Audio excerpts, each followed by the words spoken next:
Erev Tov, shalom à toutes et à tous. On se retrouve avec le Rav Shmuel Uziel et qui a décidé de ne pas sauter une paracha. Bon, il faudra peut-être sauter celle d'après, mais en tous les cas, vous voulez mettre le point sur Mas'é, sur les voyages, selon le Rav Luria. Donc, Mas'é, c'était la paracha de la semaine dernière. On l'étudie encore. On reste dans le Sefer de Bamidbar grâce à vous. Voilà, Rav Uziel pour Midreshet Yehuda Manitou. Bechavod. Bon, bon après-midi à tous, à toutes. Effectivement, on va rester un petit peu avec la parashat Mas'é, qui, comme je l'ai dit la dernière fois, a le malheur d'être à la fin du livre de Bamidbar, et donc très souvent, elle est couplée avec Matot, et comme il y a énormément de sujets à parler pendant Matot, alors on ne laisse plus rien pour Mas'é.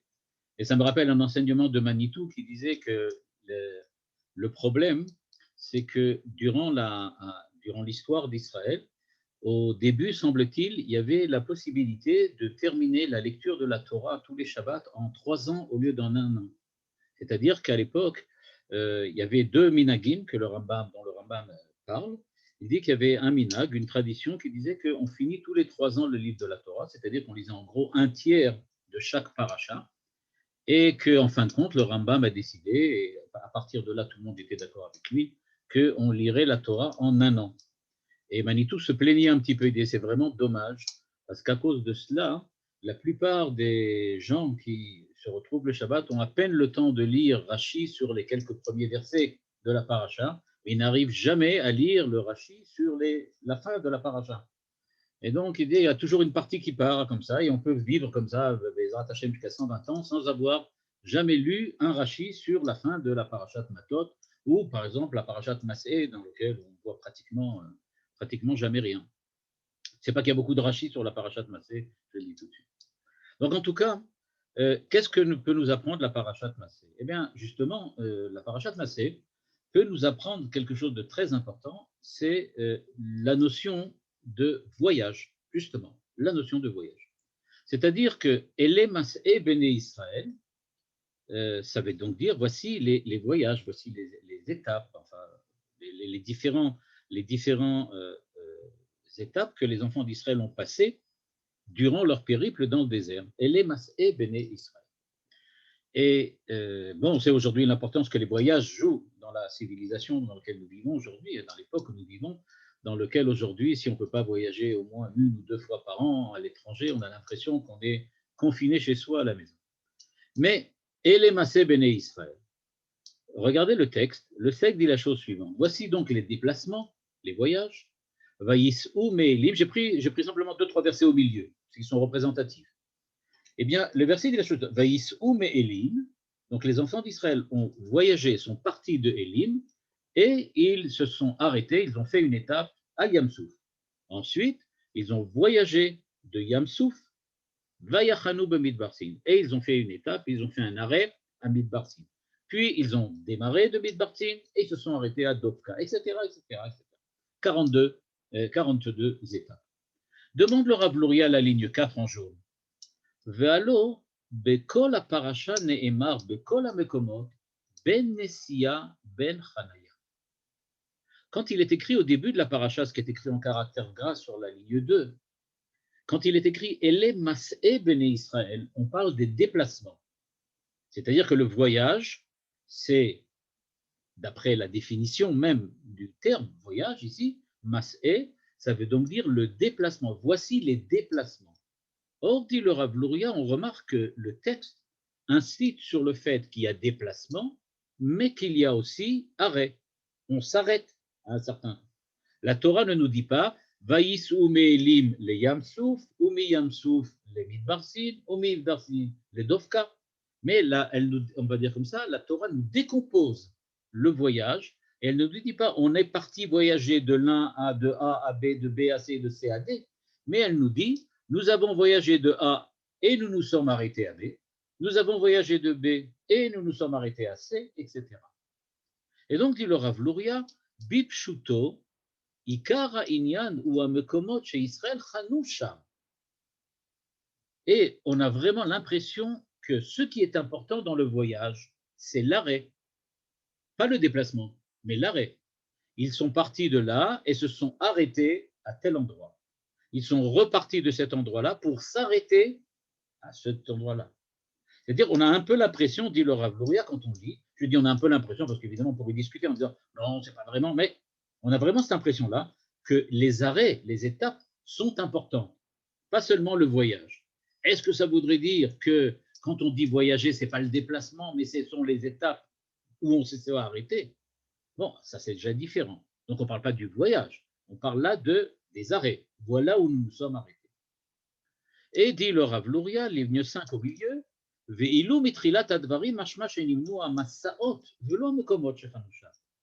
il dit première question, qui n'est pas une question disons, dramatiquement comme ça, dramatiquement grave, mais qui quand même laisse à penser.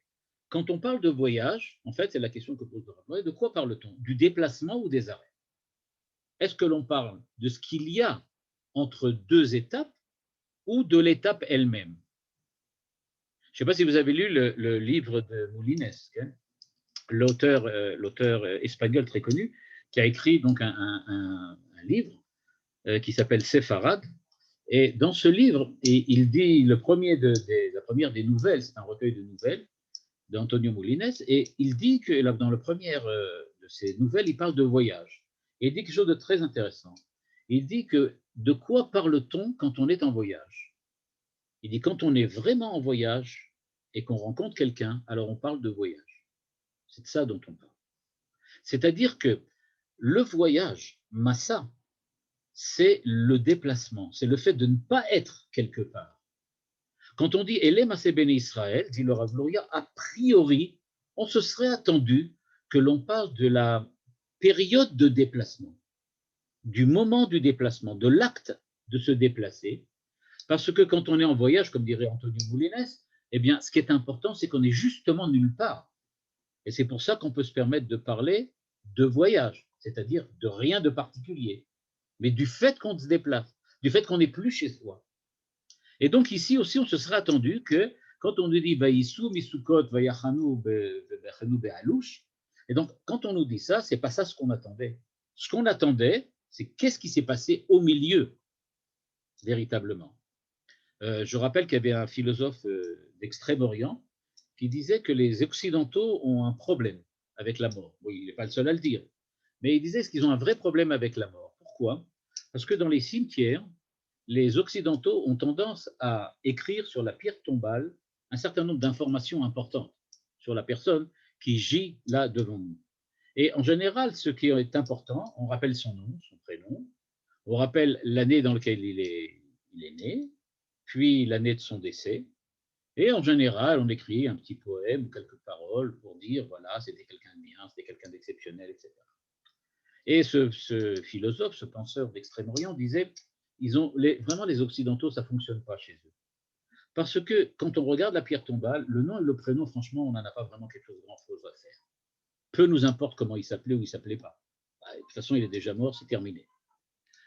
L'année de sa naissance et l'année de son décès, c'est vraiment le moindre de nos soucis et de ses soucis à lui aussi. C'est-à-dire qu'il n'y a pas de... Ce qui est vraiment important, c'est le tiret qu'il y a entre l'année de naissance et l'année du décès. Ça, c'est vraiment important. Mais c'est justement ça qui n'est pas écrit. C'est justement ça où il y a juste un tiret.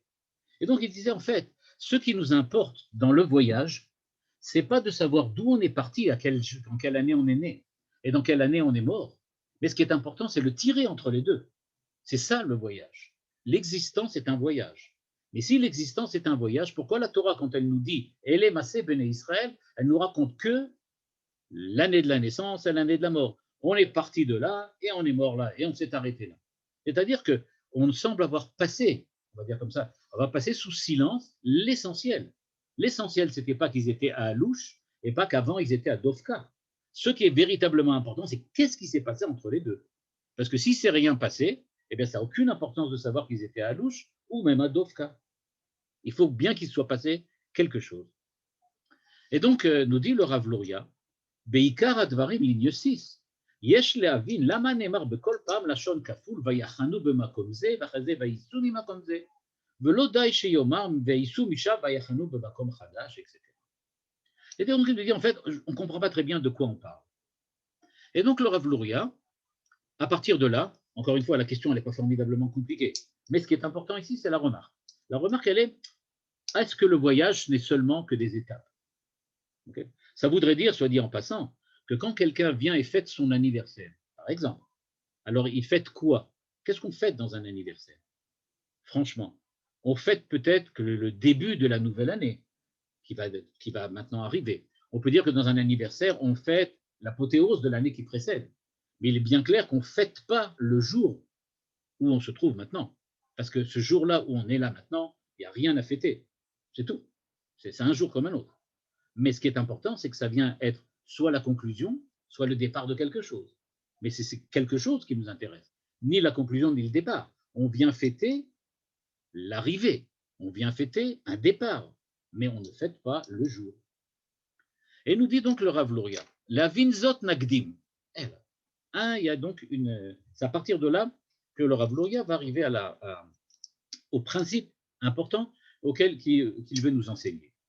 Il nous dit Bekol Aliyah, Choser Ha'inyan Liyot Nekuda Kemo She'aita Batrila.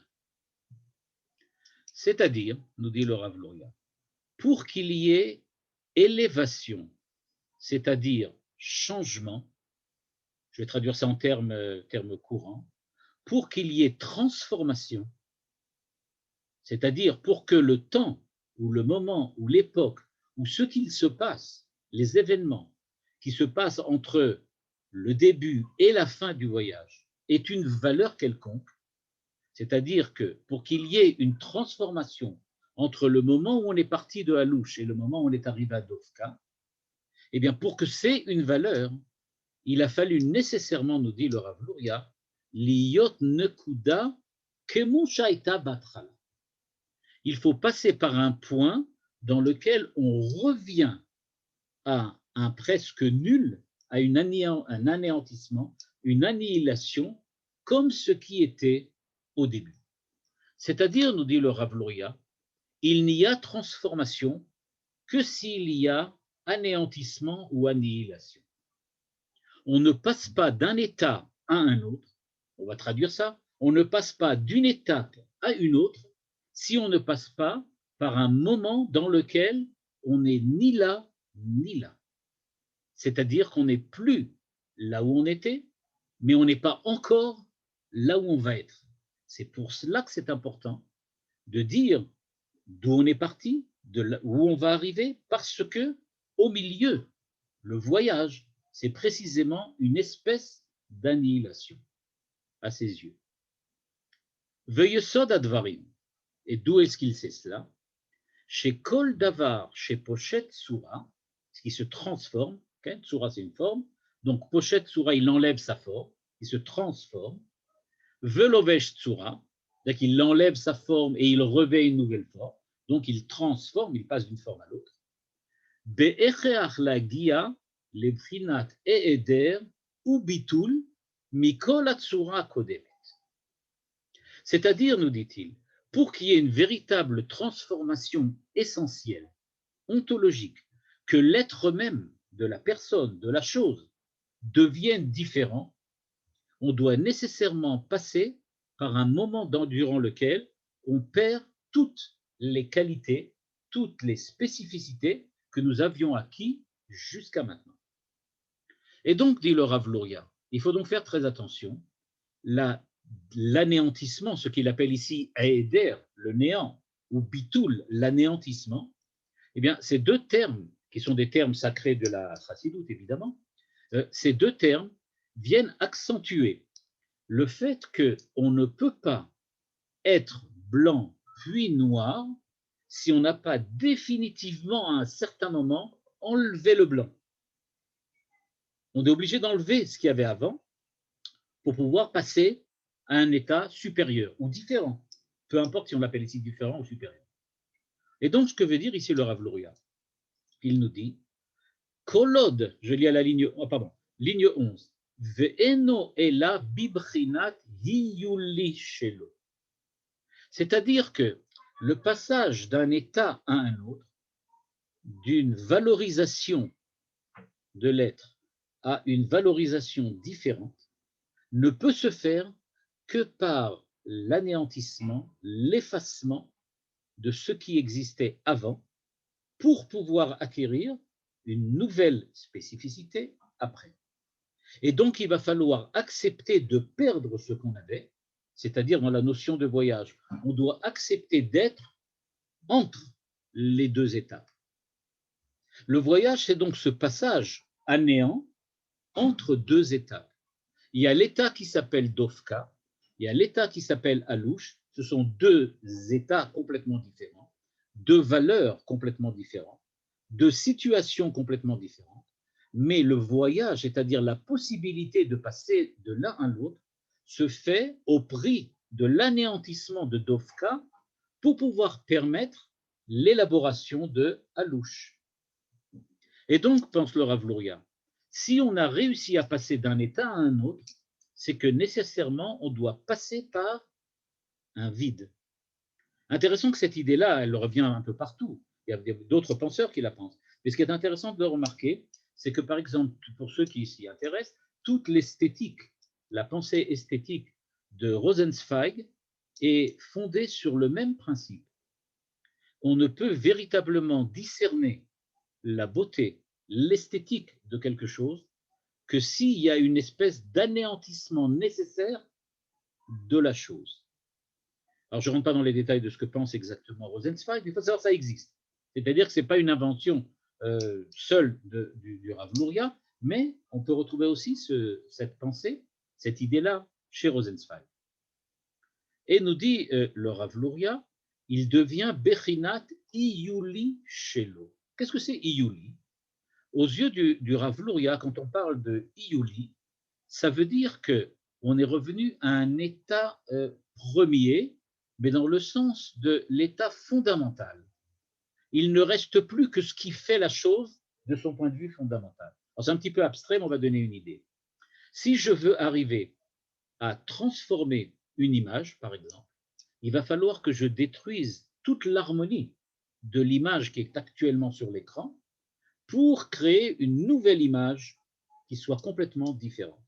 Par exemple, vous-même qui regardez maintenant un écran et qui me voyez moi sur l'écran, ce que vous savez très certainement, c'est que pour pouvoir créer chaque image à peu près 25 fois par seconde, en gros, 25 fois par seconde, eh bien, chaque image vient détruire, une fois tous les 25e de seconde, l'image qui était avant. Ce n'est pas qu'on a pris l'image d'avant et qu'on a bougé, mais non, on prend une image statique, on en crée une deuxième étape, mais on doit passer par l'effacement de la première et la représentation de la seconde, la projection de la seconde. Et donc, ce que nous dit ici le Rav Luria, on doit passer par Bechinat Iyuli, c'est-à-dire que quand on parle d'anéantissement, ce n'est pas l'anéantissement total, absolu. On ne passe pas complètement à zéro, mais c'est pratiquement zéro. Pratiquement zéro. Ça voudrait dire, par exemple, que pour l'image d'un écran, il reste quand même l'écran en tant que tel, même si l'image n'apparaît pas. Je n'annihile pas complètement l'écran. Mais ce que je fais, c'est que l'image projetée à l'écran, la première, disparaît pour laisser la seconde. Mais il y a quand même l'écran qui est là. Il reste Iyuli quelque chose. Sinon, on ne pourrait rien faire. Ve'az, dit le Rav Luria, ligne 11 toujours, ou yachol leitlabesh betzura mechudeshet. בקולות שיש בו ראשי מהבחינה הקודמת, אינו יכול ללבוש צורה חדשה. Donc, dit le Rav Luria, il faut bien faire attention. Ele massé Béné Israël. Si on admet que les étapes du voyage sont des étapes qui ont une signification, une valeur, eh bien, à ce moment-là, force est d'admettre que chaque étape représente quelque chose de positif, ce qui indique bien que pour passer d'un état positif à un autre état positif, il a fallu nécessairement passer par un tunnel, par quelque chose dans lequel les choses se sont effacées, le premier état a disparu pour que le second apparaisse. Cette idée, on la retrouve d'une manière un tout petit peu différente chez le Baal HaTanya. Dans le Baal HaTanya, c'est-à-dire le fondateur de la dynastie Lubavitch, quand il parle dans le petit texte qui se trouve entre la première et la troisième partie du Tanya, qui s'appelle le Chinuch Katan, le Baal HaTanya explique Sheva Yipol Tzadik Veka. Un tzadik tombe 7 fois, mais il a la capacité de se relever. Sheva Ipol Tzadik Vekam. Le Tzadik tombe 7 fois. Et le Balatania explique, quand on dit qu'il tombe 7 fois, ça ne veut pas dire que c'est une erreur ou une faute que le Tzadik a fait. Le Tzadik ne fait jamais de faute. Le Tzadik est parfait. Alors comment un Tzadik parfait peut-il tomber? Réponse du Balatania, un Tzadik parfait tombe parce qu'il passe d'un état à un autre. Parce que précisément le Tzadik du Balatania nous rappelle tellement le Baal Tshuva que nous avons l'habitude de rencontrer, qu'il passe et il continue à évoluer. Parce qu'il a en lui cette énergie, cette capacité d'évoluer, il est nécessaire pour lui de tomber 7 fois, même s'il le faut, pour pouvoir ensuite évoluer et s'élever au-dessus du niveau où il était. Et donc, un tzaddik ne tombe pas par erreur, il tombe parce qu'il évolue. Le Baal Tshuva dont on parle en général, ce n'est pas quelqu'un qui a fauté et qui maintenant se repentit. Ça, oui, c'est le Baal Tshuva dont on parlait peut-être au XVIe ou XVIIe siècle. Mais quand commence la Chassidoute au XVIIIe, on voit apparaître une notion complètement différente de ce que c'est que le tzaddik et que ce que c'est le Baal Tshuva. On passe à l'époque moderne, en fait. Et dans l'époque moderne, la Chassidoute voit brusquement le monde d'une manière différente. Pour elle, il ne s'agit pas de se repentir d'une faute, mais il s'agit d'évolution perpétuelle. Être un Baal Tshuva, c'est ça, être un tzaddik. Le tzaddik, c'est le Baal Tshuva parfait, celui qui continue, quoi qu'il arrive, à évoluer, quelle que soit la situation et l'état dans lequel il est arrivé.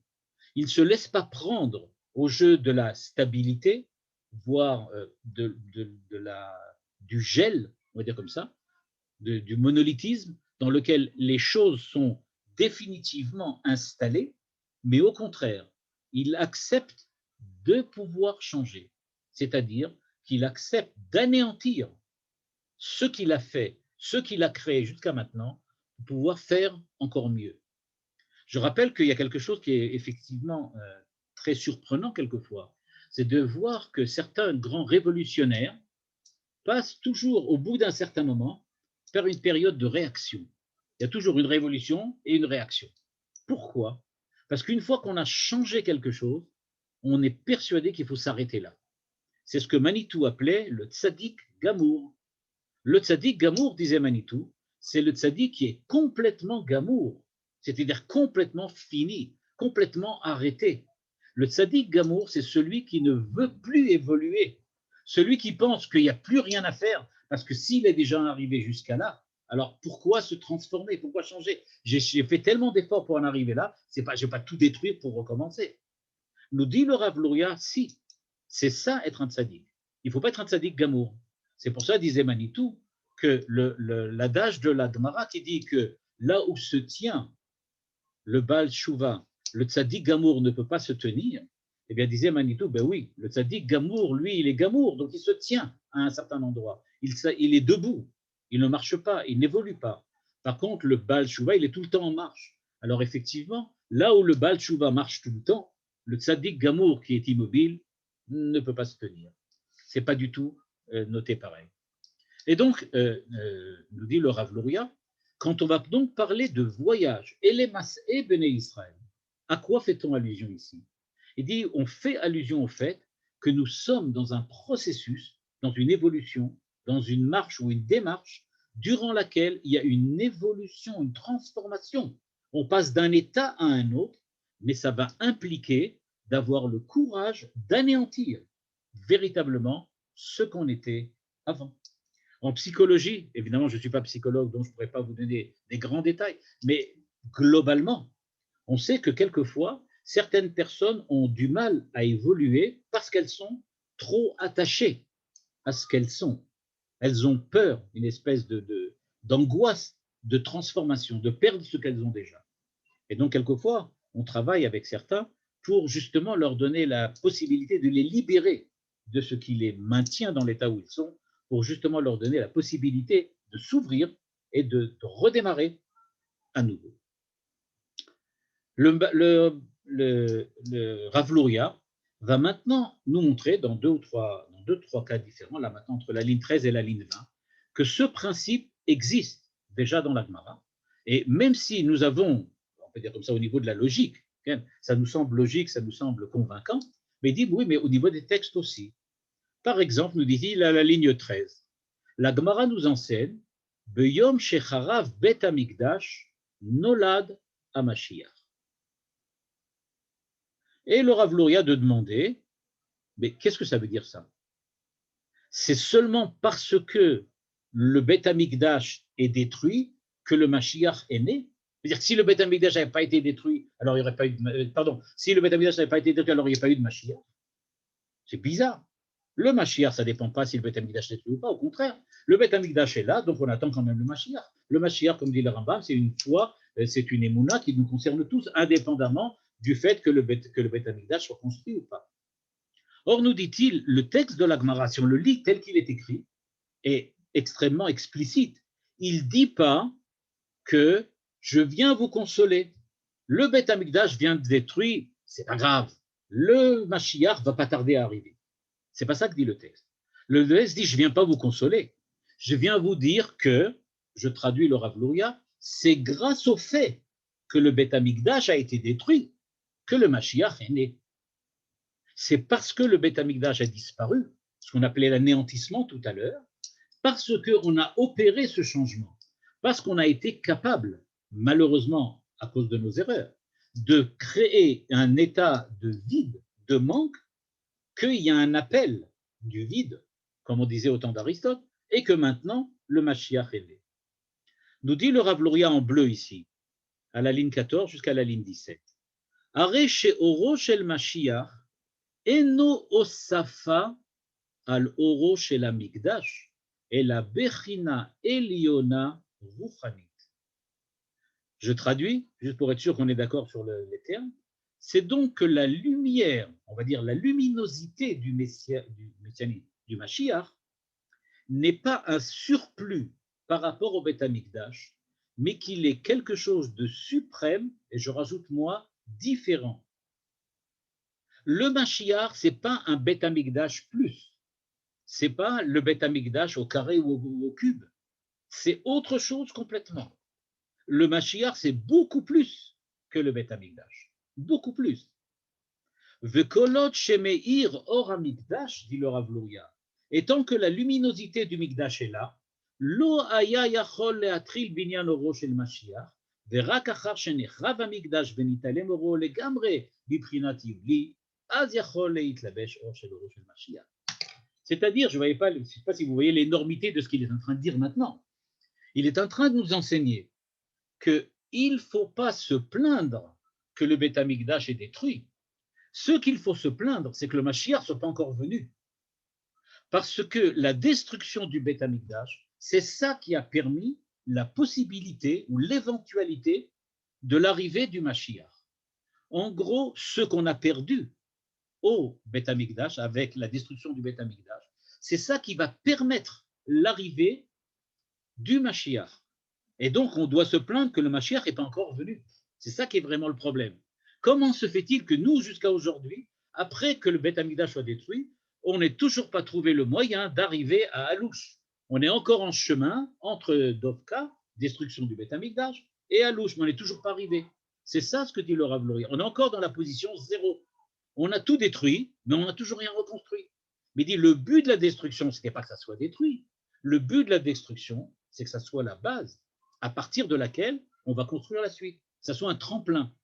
Et si ce n'est pas un tremplin, alors on a raté toute l'histoire. Donc, nous dit le Rav Luria, quand on passe sur une échelle d'un échelon à un autre, c'est vrai qu'entre les deux échelons, il n'y a rien. C'est vrai, il n'y a rien du tout.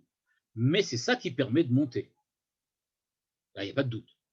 Et donc, il nous dit, on a besoin de laisser le pied dans le vide entre les deux pour pouvoir arriver à se déplacer vers le haut.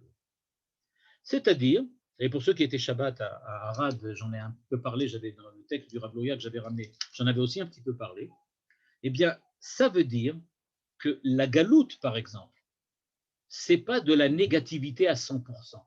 Parce que si c'était de la négativité à 100%, ça serait franchement inutile. Or, on voit que si la Torah, les Nevi'im, la Gemara, le Midrash rappellent sans arrêt si vous faites ça, vous irez en galoute, et la galoute, et vous serez, et la Torah nous dit sans arrêt, et si vous ne faites pas ça, vous serez exilé, etc. Dieu n'a pas inventé la galoute simplement parce qu'il n'avait pas autre chose à faire ce jour-là, ou parce qu'il n'avait pas trouvé d'autres idées constructives. Ce qui s'est passé, c'est que la galoute, nous dit le Rav Luria, dans ce cadre-là ici, la destruction du Beth Amikdash, ce n'est pas de la négativité pure, c'est la négativité qui vient justement permettre une évolution qui va, elle, ouvrir une nouvelle une nouvelle ère, qui sera une ère d'un bonheur beaucoup plus profond et d'une réalité beaucoup plus proche de Dieu et beaucoup plus sanctifiée. C'est donc, nous dit-il, que Yom Shecharav Bet Amikdash Nolad HaMashiach, il faut le lire de la manière que je l'ai lu tout à l'heure, à savoir, c'est grâce à la destruction du temple qu'on a pu enfin assister à la naissance du Mashiach.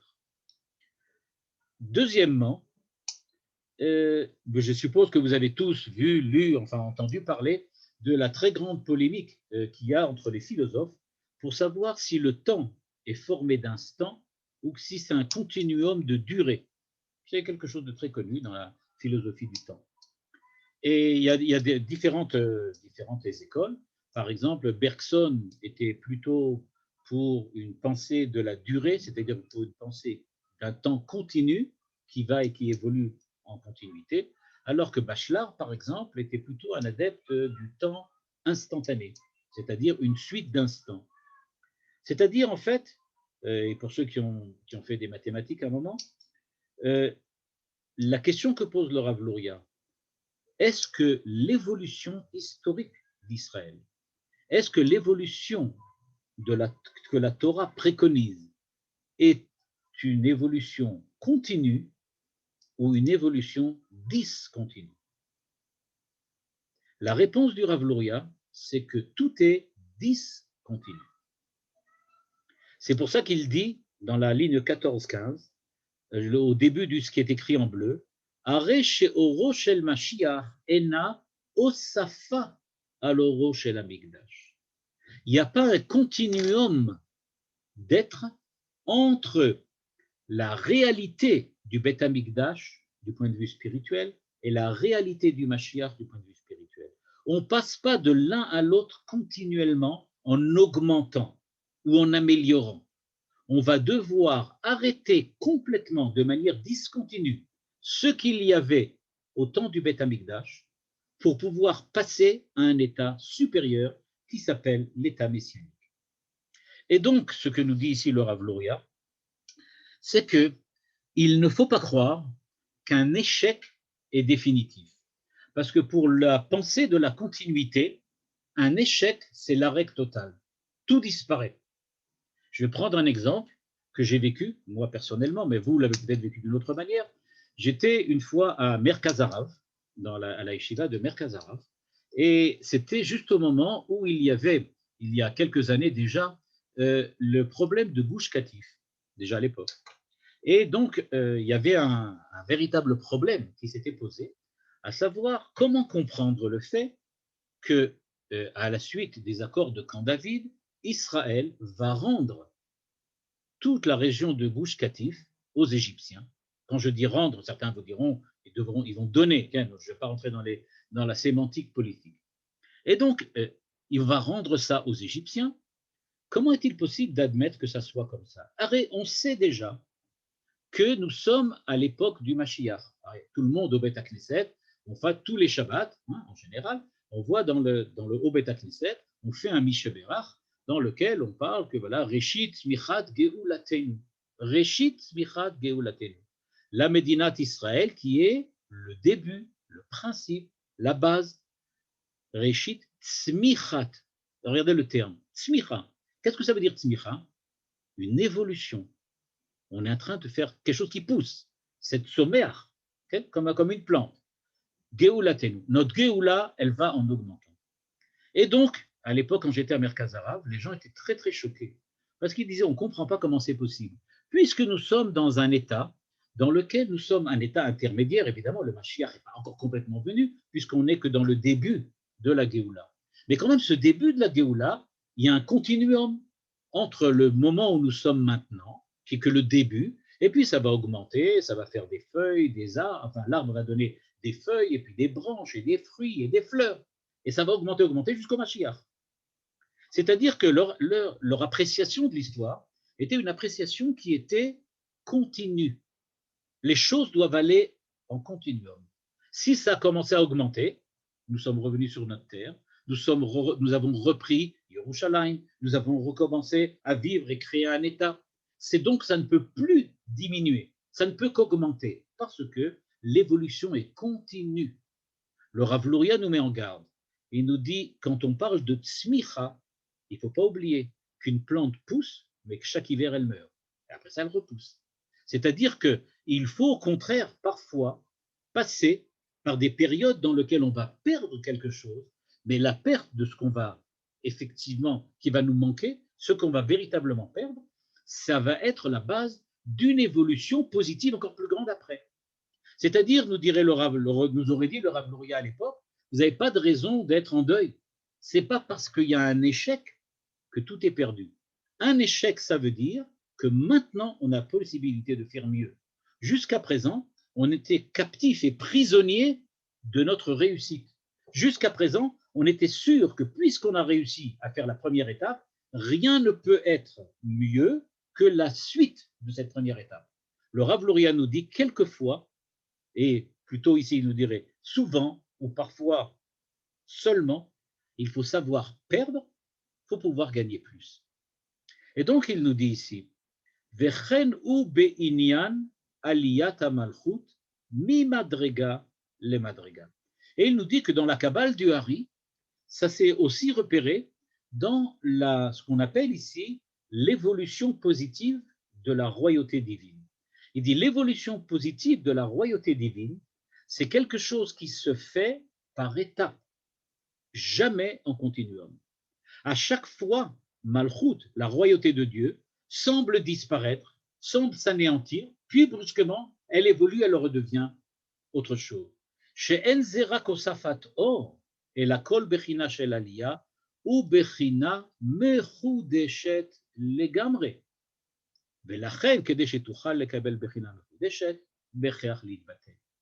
Nous dit le Rav Luria, le mot véritable qui ici sous-tend toute son interprétation, c'est le mot de création. C'est-à-dire, comme disait Manitou, la création, c'est pas quelque chose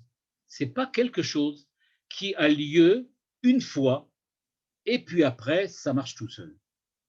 C'est-à-dire, deuxième volet de ce que le Rav Luria veut dire ici, à savoir, quand on parle de la création, Bereshit bara Elokim et hashamayim ve'et haaretz, parle-t-on de ce que Dieu a fait il y a 5700 et quelques années, 80 années, ou bien parle-t-on d'un processus, d'une évolution, d'une marche? Nous dit le Rav Luria que l'ensemble des penseurs d'Israël sont d'accord pour dire que la création véritable, ou je vais dire plutôt la véritable définition de la création, c'est pas un événement un jour, puis une évolution petit à petit jusqu'à aujourd'hui. C'est-à-dire, Dieu a créé, et puis les choses évoluent petit à petit, comme ça, les atlas, un petit peu comme Tzmichat Geulatenu. Alors ça a commencé par des feuilles, puis après ça, il y avait des fleurs, puis après ça, il y avait des fruits. Ça va et ça va en augmentant. Nous dit le Rav Luria, la notion de création chez l'ensemble des penseurs d'Israël, c'est la création continue. Ce qui veut dire qu'entre aujourd'hui et demain, il y a création. Il n'y a pas de suite entre ce qui est aujourd'hui et demain. Demain, ça sera un autre jour complètement différent. C'est vrai qu'il ne commence pas à zéro complètement, mais ce qui faisait la spécificité d'aujourd'hui, demain va devoir être effacé pour faire la spécificité d'une nouvelle journée. Et donc, nous dit-il, la notion véritable qui sous-tend cette idée de voyage, c'est la notion de création. Pour pouvoir créer une nouvelle étape, il faut nécessairement anéantir l'étape précédente. Parce que c'est ça la création. La création, c'est qu'on crée à partir de rien. Qu'est-ce que ça veut dire qu'on crée à partir de rien? Ça veut dire qu'on est obligé, pour passer d'un état à un autre, de passer par le vide, par rien. C'est-à-dire comme si Dieu disait, j'ai créé le Yom Rishon, maintenant la nuit tombe, on se relève demain, j'ai créé le Yom Sheni. Ah, c'est pas qu'il n'y a pas de rapport entre Yom Rishon et Yom Sheni, mais c'est pas la suite. C'est une autre création. C'est une idée que si vous la cherchez bien, vous la trouvez par exemple chez le Shla Kadosh, de Shnei Luchot Abrit. Lui aussi dit la même chose. Et on la retrouve aussi chez le Tzemar Tzedek, du Balatania, le petit-fils du Balatania. Tous disent la même chose, à savoir, entre un instant et un autre, il y a un vide qui est la création du temps. Le temps, disent tous ces penseurs, c'est pas un temps continuum. C'est pas qu'on vit dans le temps comme dans l'espace. Dans l'espace, c'est vrai, je suis là, ici, je me déplace d'un mètre à gauche ou un mètre à droite, je suis toujours dans l'espace, mais à un autre endroit. Dans le temps, on ne se déplace pas de la même manière. La meilleure preuve, c'est que le temps, il n'est pas isomorphe. On ne peut pas passer dans les deux sens. On peut pas avoir une bijection entre deux temps. On passe toujours du passé vers l'avenir. C'est donc qu'il y a une direction nécessaire dans le temps. Cette direction nécessaire, c'est le processus de création. Et donc Dieu crée le temps, c'est-à-dire qu'il crée chaque instant nouveau sur la base de l'ancien temps, mais en l'effaçant. Et nous dit le Rav Luria, à partir du moment où on accepte cette idée, où on est d'accord, il nous dit, eh bien, on va essayer de comprendre qu'est-ce qui se passe au niveau de l'évolution spirituelle de chacun d'entre eux. Il nous dit, en fait, quand on commence par accomplir la Torah et les mitzvot, ce que j'explique maintenant, c'est ce qu'il dit ici, de la ligne 21 à la ligne 28, il dit, on passe en général par 3 étapes.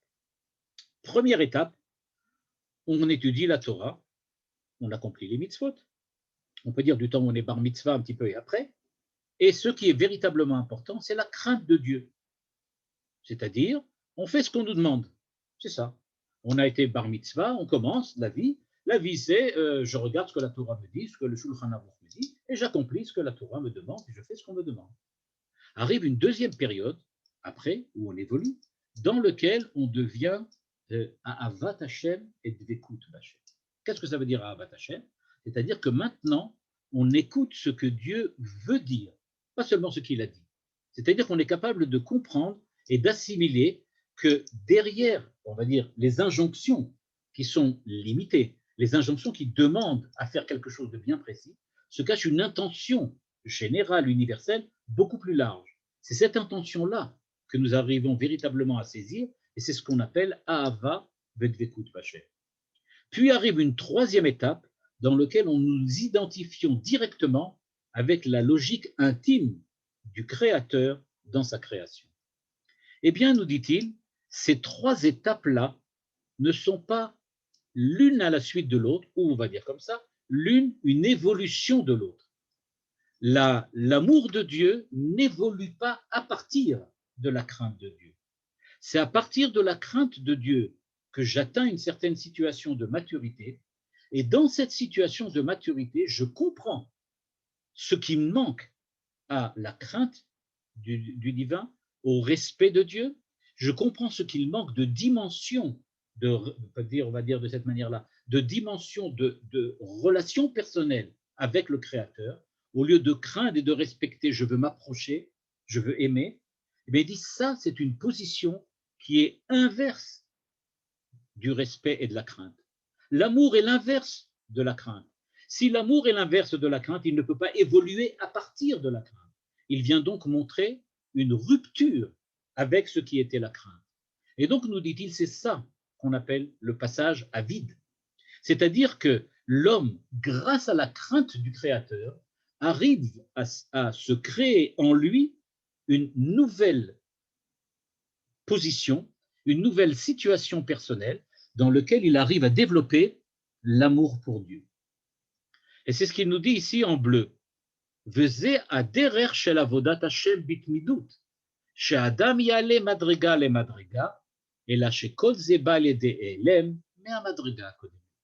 Et donc, quand nous disons que l'homme évolue de la crainte à l'amour, de l'amour à l'identification, eh bien, dit-il, il ne s'agit pas de transformer petit à petit la crainte en amour, il s'agit de, on va dire comme ça, de délaisser la crainte pour maintenant prendre sur soi l'amour. Et ce sont deux positions complètement différentes. Ce qui ne veut pas dire que l'amour en question va rester définitif. Il va se transformer en identification. Et au moment où on s'identifie, comme l'exprime Maïmonide dans les Ilchot Yesodei HaTorah, quand on va exprimer cette identification, on va brusquement découvrir la valeur de la crainte. C'est-à-dire, je m'identifie avec Dieu, mais qui suis-je pour m'identifier avec Dieu et avec sa volonté? Qui suis-je pour dire que je comprends ce que Dieu veut vraiment? Et à ce moment-là, la crainte va à nouveau m'envahir et je vais recommencer le même processus, crainte, amour, identification. Et donc, dans cette évolution personnelle de chacun d'entre nous, dit le Rav Luria, eh bien, il faut savoir que la nuit vient comme l'avant-propos du jour. C'est-à-dire que la nuit nous introduit à la journée, alors que chez les Goïm, la nuit vient conclure la journée. Chez nous, la nuit, ce n'est pas la conclusion de la journée, c'est le vide, le manque, l'anéantissement, l'annihilation de la situation de la veille qui nous permet enfin d'ouvrir une nouvelle journée le lendemain matin. Et c'est pour ça que quand nous comptons les journées, nous commençons par les compter, on le verra à Tisha B'Av, quand on va commencer par jeûner le soir, Motzai Shabbat, eh bien, on voit que ça commence avec la nuit.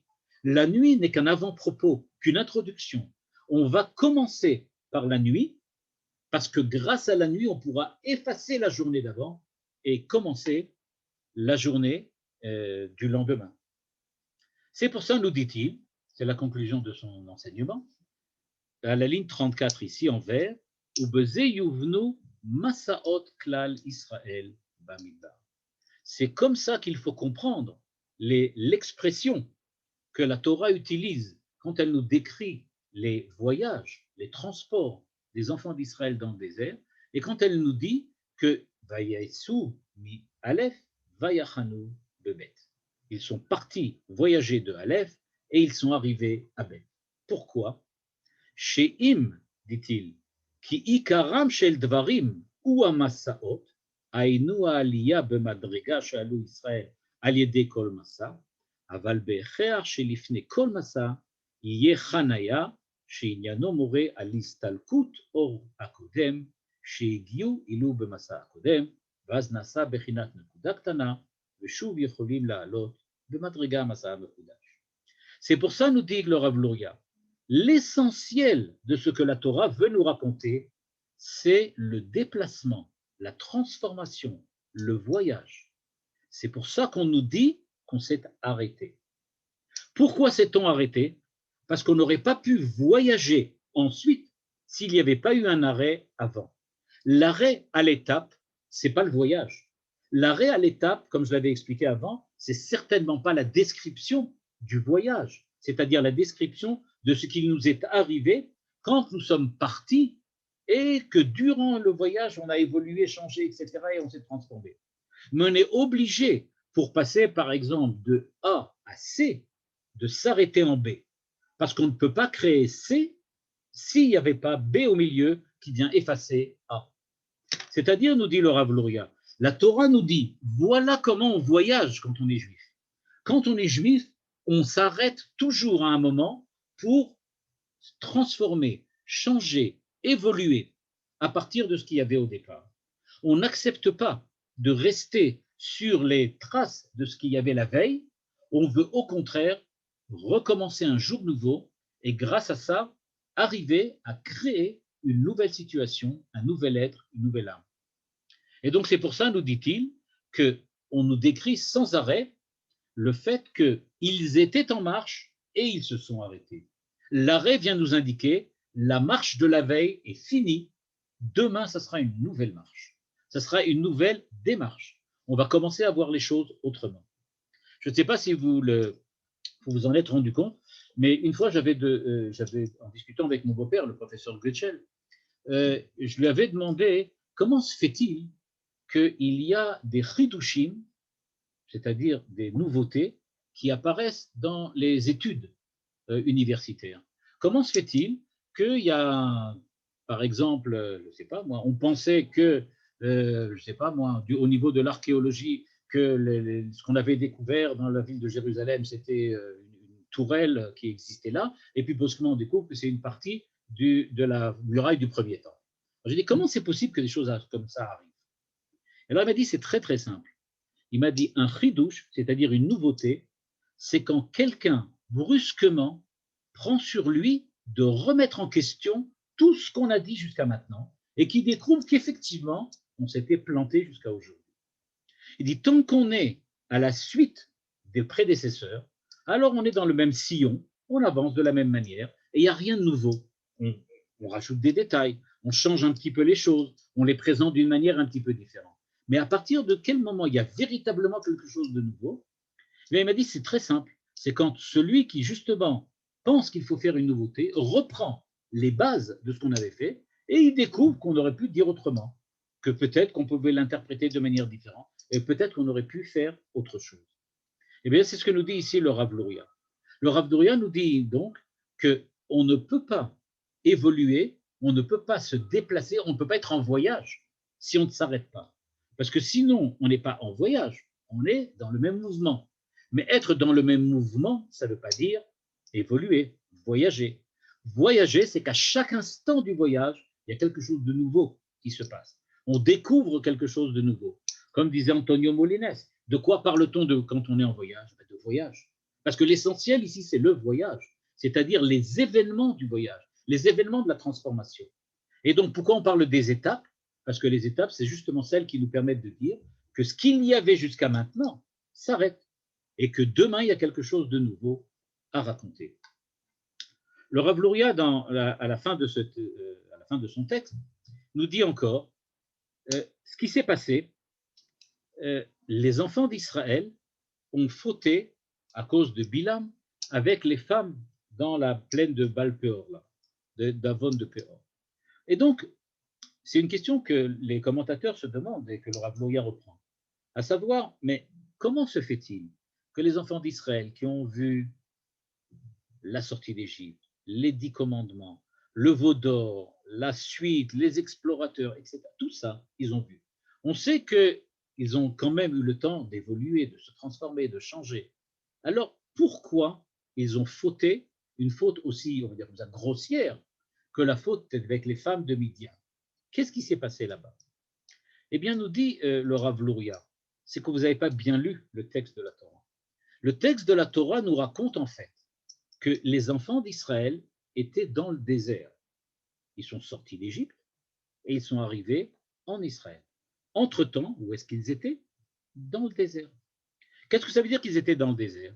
Eh bien, dit-il, ils étaient dans une période dans laquelle il fallait passer par l'anéantissement, l'annihilation, l'effacement de ce qu'il y avait jusqu'à maintenant pour pouvoir créer un nouvel homme. L'homme qui était sorti d'Égypte ne pouvait pas rentrer en Israël. C'est pour ça que la génération entière qui est sortie d'Égypte, en fin de compte, a disparu dans le désert, avec Moshe, Aaron et Myriam y compris, et c'est une nouvelle génération qui est rentrée en Israël. Il a fallu 40 ans de désert, 40 ans d'effacement, 40 ans de remise en question pour pouvoir arriver à créer un homme d'un type nouveau qui soit celui qui soit capable de rentrer en Israël. Et c'est pour cela qu'il peut avoir des chutes, qu'il peut avoir, comme on l'avait dit tout à l'heure, Sheva Tzadik Yipol Vekam. C'est-à-dire que le tzaddik peut tomber, mais il ne peut pas, il va tomber, parce qu'il n'y a pas le choix. Si on veut créer un homme nouveau, on est dans un état dans lequel on est en danger. Le problème, dit le Rav Luria, c'est que la teshuva, ce qui fait la valeur et on va dire la spécificité de la teshuva, c'est qu'elle est le seul moyen pour permettre à quelqu'un d'évoluer, de se transformer, de devenir meilleur, mais elle est aussi le plus grand danger qui peut lui arriver, parce que quand il est dans cette période intermédiaire, il n'est déjà plus l'homme parfait, par exemple, de la crainte, mais il n'est pas encore l'homme parfait de l'amour. Il est entre les deux, sans crainte et sans amour. Donc, il est en danger. C'est à ce moment-là que les enfants d'Israël ont subi leur plus grand, on va dire, leur plus grand échec. C'est Bamidbar. C'est dans Bamidbar qu'on voit apparaître tous les échecs les uns à la suite des autres. Pourquoi? Parce que dans le désert, quand on est dans cette période de transformation, c'est à la fois celle qui va permettre l'évolution, la transformation entre l'homme de la sortie d'Égypte et l'homme de l'entrée en terre d'Israël, mais c'est aussi l'endroit dans lequel on est le plus en danger parce qu'on n'a plus aucune prise, ni d'un côté, ni de l'autre. Juste pour terminer ce que dit le Rav Luria, je lis la ligne 26, שכמו שמקום המסע הוא נסיעה להתעלות במדרגה עליונה יותר, הוא על פי השם, ככה ביטול והיעדר הוא על פי השם, ואין זה בגדר נפילה. Et donc il nous dit d'une manière positive et optimiste, il dit sachez, de la même manière que le texte nous dit que il y a des chutes, il y a dans le désert un certain nombre de défauts qui font qu'on a perdu ce qu'on avait avant, mais de la même manière qu'il est raconté que les enfants d'Israël se sont déplacés selon l'ordre de Dieu, c'est-à-dire em nas'u, c'est-à-dire ils ont voyagé selon l'ordre de Dieu, mais il faut savoir, dit le Rav Luria, que s'ils ont voyagé selon l'ordre de Dieu, ça veut dire qu'ils se sont arrêtés aussi selon l'ordre de Dieu, et que les arrêts aussi, c'est l'ordre de Dieu. Et donc, il ne faut pas se désespérer, et même si on a quelquefois des périodes d'échec, des périodes de chute, des périodes dans lesquelles on a l'impression que notre monde entier s'anéantit et s'annihile, il faut savoir que ce n'est qu'à partir de là qu'on peut se reconstruire vraiment et changer et se transformer. Et donc, il faut être optimiste.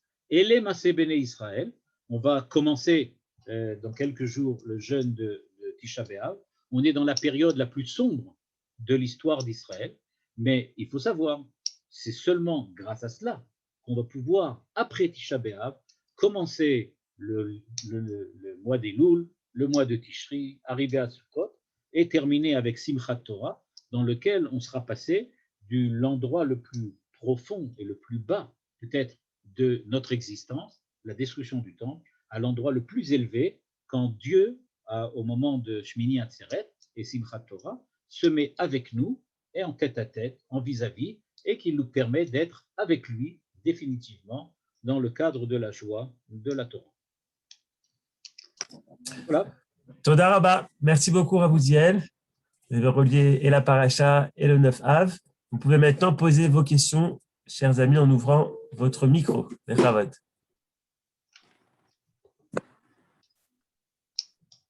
Chazak ou Barour.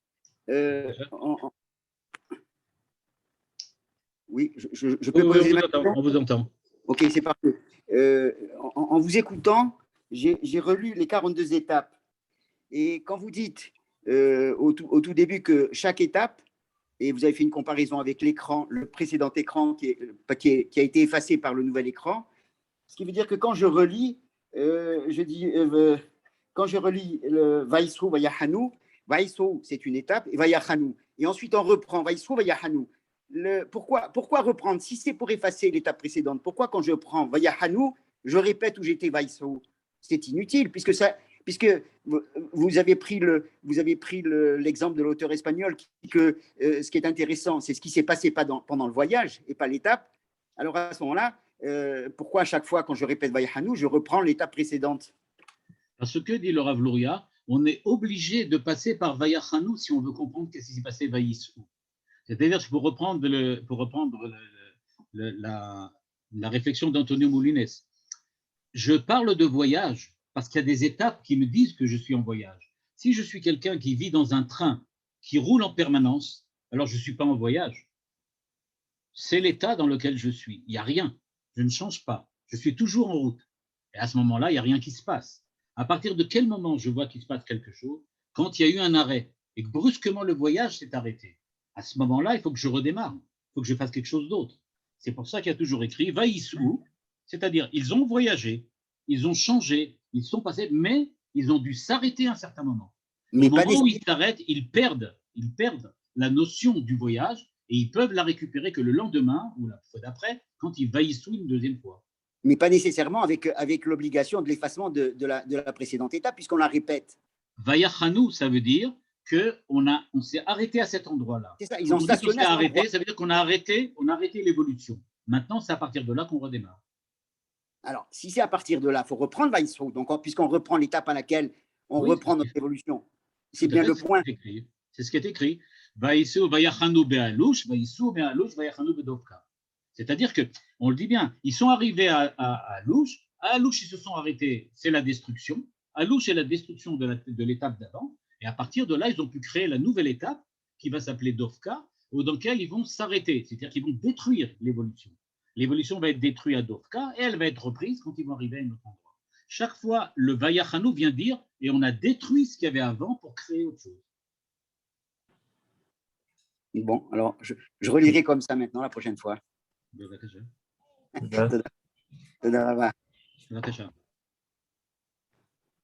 D'autres questions, chers amis? Bonjour, merci.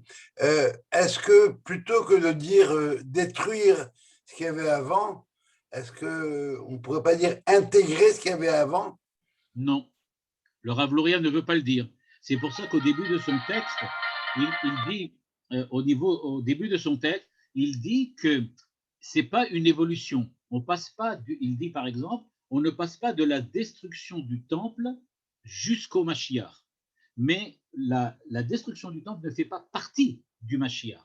Elle est une destruction complète, c'est-à-dire elle est l'arrêt de ce qu'il y avait avant, et maintenant on va pouvoir créer quelque chose de nouveau. Il ne veut pas parler d'intégration, il veut au contraire parler de discontinuité, ou peut-être en langage de physicien, si les mathématiques ne vous inspirent pas trop, en langage de physicien, on parlerait d'un saut quantique. C'est-à-dire qu'on ne passe pas d'un électron d'une certaine énergie à un autre électron d'une certaine énergie par une évolution petit à petit en rajoutant un peu d'énergie, mais on est obligé de donner un quantum d'énergie pour passer de l'un à l'autre. C'est-à-dire qu'il faut un saut, sinon ça ne marche pas. Il n'y a pas d'évolution, on n'intègre pas, on fait quelque chose de nouveau complètement. Qu'est-ce qu'il advient de ce que j'ai acquis à Alouch? Pardon, qui est-ce qui? Je n'ai pas entendu. Advient. Qu'est-ce qu'il advient? Qu'est-ce que ça devient? C'est ce qui devient Alouch, c'est une destruction. Qu'est-ce que devient la destruction du temple quand le Mashiach vient? C'était la cause, on va pas dire la cause, mais c'était la condition nécessaire pour évoluer. Et donc, en tant que condition nécessaire, elle a sa place. Mais elle a sa place dans le monde des conditions nécessaires et pas dans le monde du résultat. C'est-à-dire qu'elle a sa place dans l'évolution, mais elle n'a pas sa place dans le contenu du résultat. C'est-à-dire que quand on va fêter le Mashiach, on ne se rappellera pas du temple détruit. On n'aura pas besoin de se rappeler du temple détruit. Quelqu'un demande au final, rester dans son mieux serait un échec. Exact. Exact. C'est ce que Manitou appelle le tzaddik gamo. C'est celui qui est tzaddik, il est dans son mieux, mais il est gamo, c'est un échec. Donc c'est un échec total. Le tzaddik gamour est un échec total dans l'interprétation de Manitou. C'est exact. Le bien, c'est l'ennemi du mieux. Le bien, c'est l'ennemi du mieux. Oui, exact. Exact.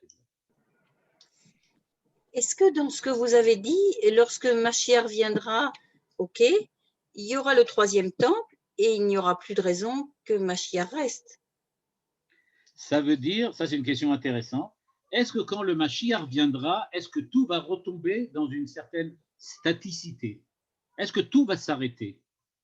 C'est une question intéressante de savoir, est-ce que fait, une fois qu'on y est, on y est, on n'évolue plus. D'après ce que dit Moshe Chaim Luzzatto, le Rav Moshe Chaim Luzzatto, le Ramchal, il dit que ça ne s'arrête jamais. Et il donne un exemple, il dit par exemple, on parle du fait que les morts vont revivre. Et il explique que comment ça va être possible que les morts revivent. Il dit, bien, le corps sera purifié parce que l'âme sera plus grande. Mais si le corps est purifié, ça permettra à l'âme d'évoluer et d'être encore meilleure, puisque le corps ne la gênera pas. Donc, elle pourra, cette âme, purifier encore plus le corps. Mais si le corps est encore plus purifié, eh bien, l'âme aura encore plus de liberté. Et donc, il va avoir un espèce de jeu de ping-pong entre la purification du corps par l'âme et la liberté de l'âme grâce à la pureté du corps. Et donc, il dit, ça ne s'arrête jamais. Ah, donc, est-ce qu'il y aura quelque chose après la venue du Mashiach? Oui, la venue du Mashiach ne sera qu'une étape qui, elle aussi, va s'annihiler pour créer une nouvelle étape, c'est-à-dire qu'il y aura tout le temps, au niveau du Mashiach, une évolution positive en permanence. En fait, être proche de Dieu, c'est-à-dire être en relation, si on peut utiliser ce terme, avec l'infinité de Dieu, c'est justement rentrer dans un processus infini, pas s'arrêter. Bonsoir Rav, merci pour ce cours. Donc, si j'ai bien compris, la création est un processus continu de discontinuité. C'est exactement cela. C'est-à-dire que c'est un processus qui passe de discontinuité en discontinuité. Comme le temps. Le temps, c'est ça. Le temps, c'est qu'on passe d'un instant à un autre. C'est-à-dire qu'il y a quelque chose de très hypnotique à la définition de Bergson qui parle du temps comme d'un continuum de durée. Mais en fait, nous avons l'impression de vivre que des instants. Je n'ai pas de continuum. À chaque moment où je pense ce que je pense, c'est un instant. Ce n'est pas un continuum. Parce que dès que je pense que je pense, eh bien, nécessairement, j'ai arrêté de penser ce que j'ai pensé avant. תודה רבה. בבקשה.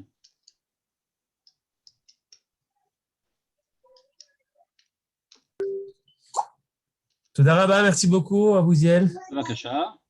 Donc, somme calme pour tout le monde et Bezrat Hachem. Donc, on se revoit après en fin août, je crois. Quelque chose comme ça. תודה רבה. תודה, יוהן. תודה רבה.